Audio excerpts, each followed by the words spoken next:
नमस्कार दोस्तों, मैं आलोक शुक्ला आज फिर उपस्थित हूं प्रसंग में एक बिल्कुल नए विषय के साथ।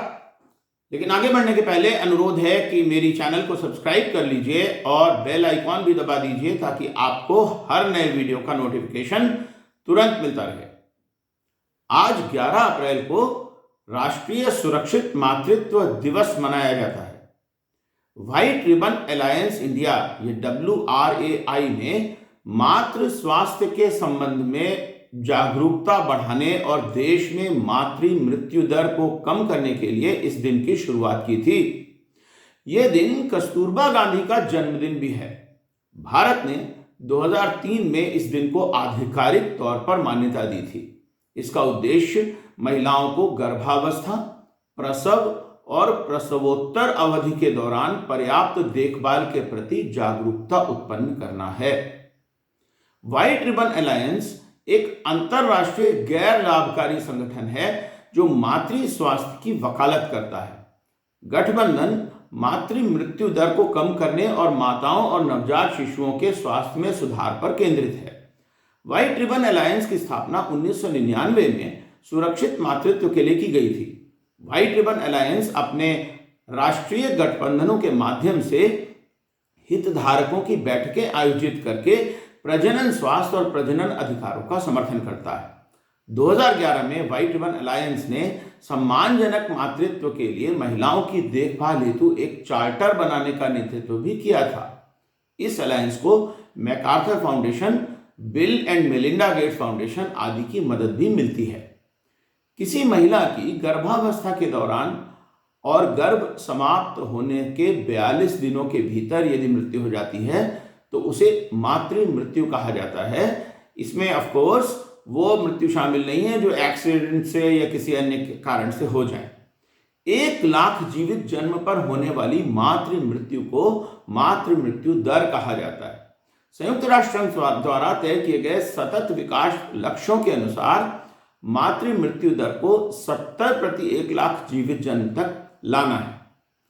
SRS या सैंपल रजिस्ट्रेशन सिस्टम 2023 के अनुसार भारत की मातृ मृत्यु दर जो 2014 से 16 के बीच 130 थी वो 2018 से 20 में घटकर 97 हो चुकी है। छत्तीसगढ़ की मातृ मृत्यु दर 137 है। क्यों होती है ये मौतें? अधिकांश मौतें सेप्सिस, प्रसव के समय ज्यादा खून बह जाने, एनीमिया, अवैध गर्भपात आदि से होती हैं। इनमें से अधिकांश को रोका जा सकता है यदि गर्भवती महिलाओं की ठीक तरह से जांच की जाए और उच्च जोखिम वाली गर्भवती महिलाओं की पहचान पहले से की जा सके तो उन्हें प्रसव के लिए सुविधा युक्त अस्पताल में भेजा जा सकता है और आवश्यक होने पर सीजेरियन ऑपरेशन के द्वारा प्रसव कराया जा सकता है। ऐसा करने से न केवल महिलाओं की बल्कि नवजात शिशुओं की मृत्यु भी रोकी जा सकती है। भारत सरकार ने प्रधानमंत्री मातृ वंदन योजना PMMVY लागू की है जिसके तहत गर्भवती महिलाओं के पोषण के लिए सीधे बैंक खाते में नगद राशि दी जाती है। सुरक्षित मातृत्व अनुशासन या सुमन और लेबर रूम एंड गुणवत्ता सुधार पहल या लक्ष्य जैसे कार्यक्रमों के माध्यम से गर्भवती महिलाओं को प्रसव की बेहतर सुविधाएं दी जाने का प्रयास भारत सरकार कर रही है। इन सभी योजनाओं का उद्देश्य माताओं और नवजात शिशुओं की मृत्यु को रोकना है। भारत सरकार की इन योजनाओं ने देश में संस्थागत प्रसव बढ़ाने में महत्वपूर्ण भूमिका निभाई है। वर्ष 2015-16 में केवल 79% प्रसव संस्थागत होते थे जो 2019-20 में बढ़कर 89% हो गए हैं। ग्रामीण क्षेत्रों में लगभग 87% और शहरी क्षेत्रों में 94% जन्म संस्थागत प्रसव से होते हैं। माताओं और बच्चों को बेहतर गुणवत्ता की सुविधाएं देने के लिए अच्छे उपकरण और मानव संसाधन प्रदान किए जा रहे हैं। दूर दराज और आदिवासी क्षेत्रों में जन्म प्रतीक्षा गृह भी बनाए जा रहे हैं जहां दूर से प्रसव के लिए आने वाली महिलाएं प्रसव के समय का इंतजार कर सकती हैं। एनीमिया को कम करने के लिए 2018 में एनीमिया मुक्त भारत रणनीति भी शुरू की गई थी। तो योजनाएं तो बहुत सारी हैं लेकिन इन योजनाओं का वास्तविक लाभ अक्सर ग्रामीण क्षेत्र में महिलाओं को नहीं मिल पाता क्योंकि इन योजनाओं का क्रियान्वयन ठीक प्रकार से नहीं हो रहा है। झारखंड के रांची में सुरक्षित मातृत्व की योजनाओं की बुरी दशा को दिखाता हुआ यह वीडियो YouTube की चैनल वीडियो वॉलंटियर्स पर क्रिएटिव कॉमन्स एट्रीब्यूशन लाइसेंस के अंतर्गत उपलब्ध है। वीडियो का अंश मैं आपको दिखा रहा हूं और वीडियो का लिंक डिस्क्रिप्शन बॉक्स में दे रहा हूं। योजना के तहत मिलने वाली नगद राशि पिछले 2013-14 का भी अभी तक नहीं मिला है और मांझी प्रखंड में ममता वाहन असुरक्षित वाहन ऑटो है। इस सभी परिस्थितियों के कारण यहाँ की महिलाओं पर बुरा असर पड़ रहा है। तो आपको जो प्रेग्नेंट थे आप उस समय कौन बुलाने आता था आपको? ममता वाहन आया था? नहीं। क्या से गए थे तब आप? ऑटो से अपने। अरे तो उसका भाड़ा भी तो मिलता है। यदि आप गाड़ी अपने से करते हैं तो उसका अलग से आपको भाड़ा मिलेगा। वो मिला था? नहीं, कुछ नहीं। और ममता वाहन का नहीं बुलाए? उसका नंबर नहीं ना था। सहिया भी हम लोग का यहाँ पर नहीं है, तो उसका सहिया है ना वहाँ पर, तो उसका नंबर भी नहीं था फोन करने के लिए। अब 12 बजे रात को तो किसका अथी करेंगे, इसीलिए अपना गाड़ी लेके गए थे। तो प्रोत्साहन राशि मिलता है वो मिलता है तो आजकल तो खाता द्वारा है, खाता जमा कर देते हैं। लेकिन अब ये गलत है, हॉस्पिटल वाला से नहीं भेजता है आजकल। बहुत दिन से पैसा नहीं भेजा है। कितना कमोबेश ऐसी ही हालत दूसरे राज्यों में भी है। YouTube की चैनल वीडियो वॉलंटियर्स पर ही creative commons attribution licence reuse allowed के अंतर्गत ये वीडियो उत्तर प्रदेश के ललितपुर जिले में मातृत्व स्वास्थ्य योजनाओं की दुर्दशा को दिखाता है। वीडियो मैं आपको दिखा रहा हूं और लिंक डिस्क्रिप्शन बॉक्स में दे रहा हूं। उत्तर प्रदेश के ललितपुर जिले में ग्राम भर्रव की एक महिला ने अपनी पुत्री की मृत्यु का कारण टिटनेस का टीका न लग पाना बताया है। आपके कितने बच्चे हैं? एक बच्ची थी, जो खत्म हो गई, 4 दिन में हो गई थी, क्योंकि उन्हें टीका नहीं लगवाया। जहां सरकार राष्ट्रीय ग्रामीण स्वास्थ्य मिशन के तहत स्वास्थ्य संबंधी कई योजनाएं चला रही है, वहीं दूसरी तरफ गर्भवती महिलाओं को टीके लगवाने या जच्चा बच्चा कार्ड बनवाने पर 100 से लेकर 200 रुपया यहाँ की ANM झटक रही हैं। कितनी महिलाएं गर्भवती हैं आपके यहाँ? 7। सभी के कार्ड बने हुए हैं? हाँ। कार्ड बनाने का पैसा लेती हैं या फ्री में बनाती हैं? पैसे लेती हैं। कितने पैसे? कोई से 50, कोई से 100। ग्राम भर्रव में 9 महिलाएं गर्भवती हैं, लेकिन आज तक किसी भी महिला का जच्चा बच्चा कार्ड नहीं बना है, न ही स्वास्थ्य संबंधी कोई भी उनका परीक्षण हुआ है। अभी तक उनको कोई टीका लगा है? नहीं, अभी तो नहीं लगा है भाई साहब। और वो गर्भवती जो कार्ड बनता है वो कार्ड बना है? नहीं, वो कार्ड भी नहीं बना है अभी। तो बहन जी आती है यहाँ पे? आती हैं, कभी कभी आती हैं, कभी कभी महीना में 1-2 बार, एक ही बार नहीं आती, कभी कभी तो 2-2 महीना 3-3 महीना नहीं आती हैं। बजर्रा में उप स्वास्थ्य केंद्र का निर्माण 5 वर्ष पहले हुआ था, लेकिन आज तक उस स्वास्थ्य केंद्र का ताला नहीं खुला। आप जब ट्रेनिंग में जाती हैं तो आपको ये बताया जाता है कि सारी दवाएं फ्री में मिलती है और किराया वगैरह सब सरकार दे रही है? हाँ, फ्री में तो बता ही जाता। तो आप बहन जी से इस बात को नहीं कहती कि ये सब तो आपको सरकार से फ्री मिलता है? बोली है सो कह रही कि ऐसा कौन सा वो नहीं है विभाग के जो खा नहीं रहा। और आपको इंजेक्शन लगाए गए थे, सुइयां वगैरह? जी, लेकिन लगा था जैसे नियम से लगा, वैसे नहीं लगाए थे। मैं चाहता हूं कि इन ग्रामीण महिलाओं का सही समय पर स्वास्थ्य परीक्षण हो और सही समय पर टीके लगें और भ्रष्ट अधिकारियों के खिलाफ विभाग द्वारा उचित कार्रवाई की जाए। मैं शंकर लाल रैकवार, ललितपुर, उत्तर प्रदेश, इंडिया अनहट से। NFHS 5 के डेटा के अनुसार भारत में केवल 70% महिलाओं को ही पहली तिमाही में प्रसव पूर्व जांच की सुविधा मिल सकी है और केवल 58.1% महिलाओं को ही 4 बार प्रसव पूर्व सेवा मिली है, जो कि मातृत्व स्वास्थ्य के लिए अनिवार्य माना जाता है। 44.1% महिलाओं को 100 दिनों तक और केवल 26% महिलाओं को ही 180 दिनों तक एनीमिया दूर करने वाली आयरन फोलिक एसिड की दवा मिल पाई है। 78% महिलाओं को ही प्रसव के बाद चिकित्सा सेवा मिली है। भारत में आज भी प्रसव पर औसत आउट ऑफ पॉकेट खर्च लगभग 2916 रुपए है, जो गरीबों के लिए मुश्किल पैदा करता है। घर पर जन्मे बच्चों में से केवल 4.2% बच्चों को ही 24 घंटों के भीतर किसी स्वास्थ्य केंद्र पर जांच के लिए ले जाया जा सका है।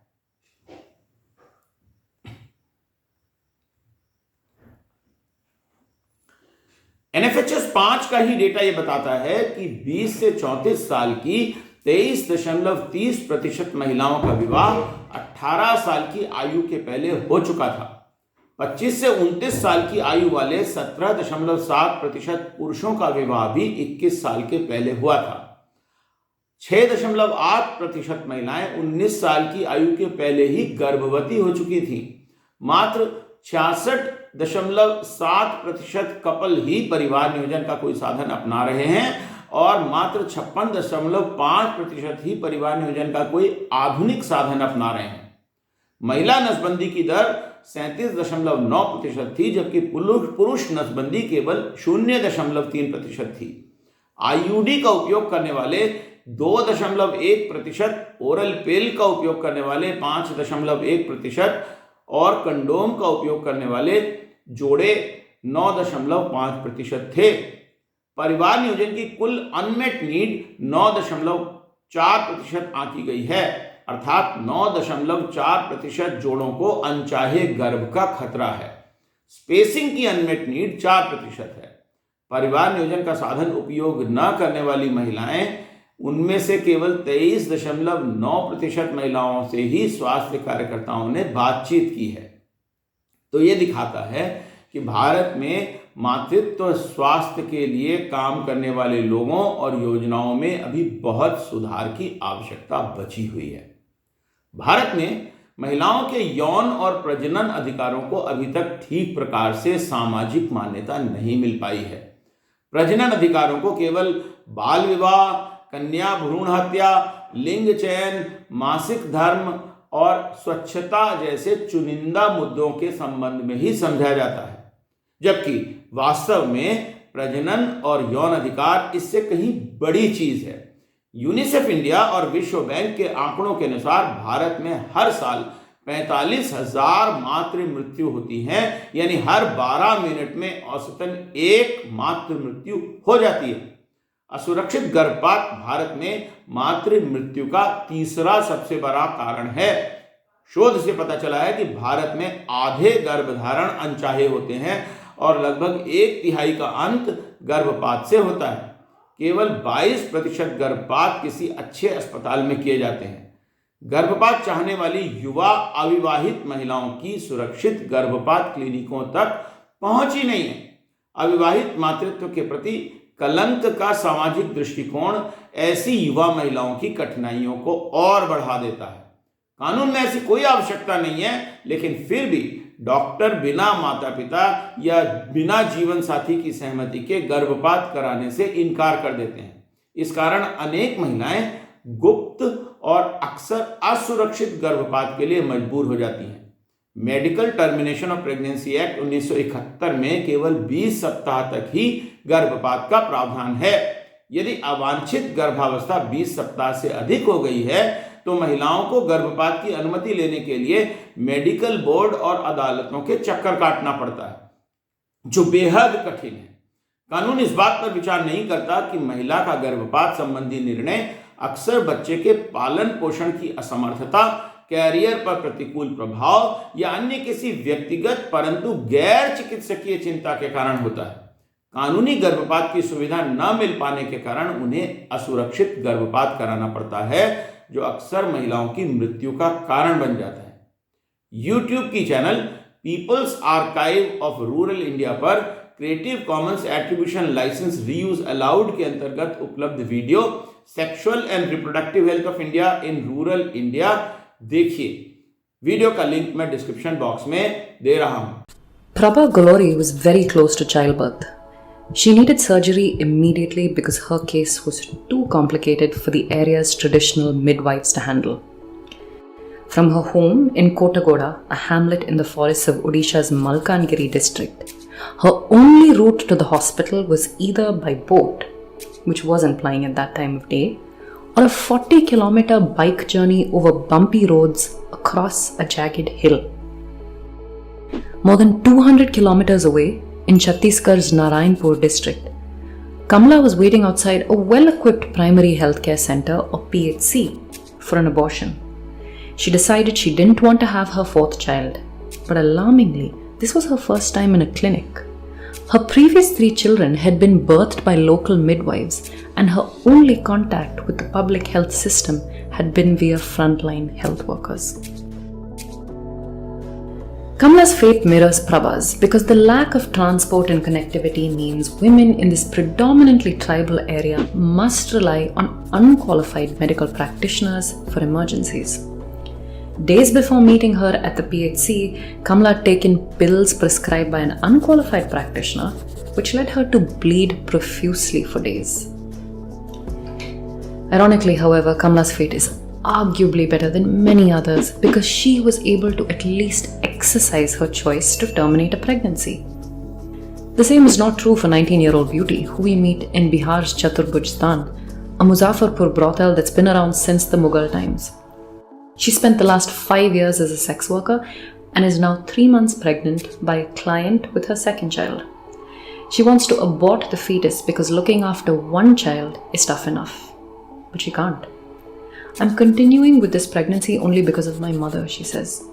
I had asked her to let me abort, but she said abortion is a sin and not practiced in our religion. So instead, Beauty learns to play the harmonium because Ami says the music will have a good effect on my baby.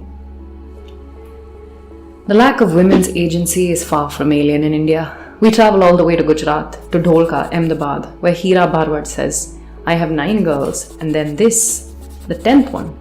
The 10th one's a boy.